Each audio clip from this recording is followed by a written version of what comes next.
Na nachoweza kuambia Watanzania wenzangu, itakapofika wakati wa kupiga kura hiyo Oktoba kwa tarehe itakayotajwa na tume, akili za kuambiwa changanya na zako.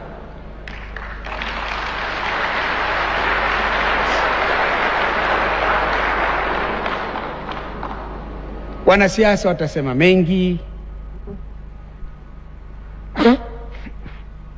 Mimi nimestaafu. Sijui kama na mimi nitapata nafasi ya kupiga debe.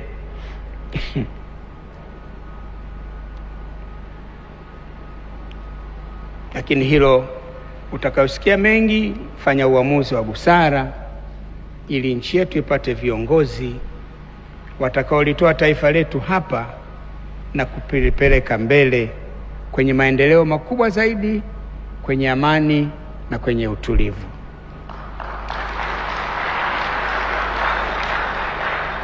Mheshimiwa Mwanasheria Mkuu, yapo mengi yanayosemwa kuhusu sheria ya uchaguzi, sheria za uchaguzi na Tume ya Huru ya Taifa ya Uchaguzi.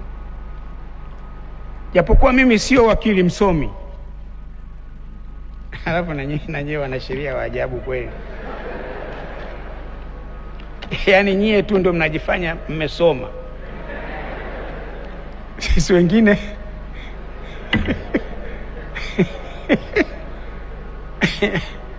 mimi ngwini proper, lakini na mimi nimesoma. Ila nyie pekee ndio wakili msomi, learned brother. Sawa, na sisi tumekubali, hatubishani kwenye hilo.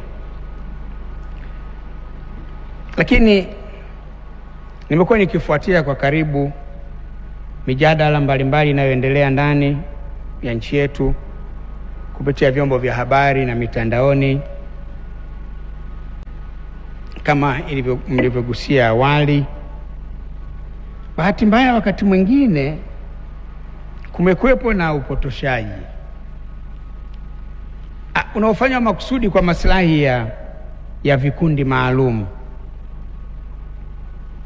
Hii imekuwa ikinifikirisha sana wakati mwingine na kuniacha na maswali mengi, wakati mwingine nakosa hata majibu.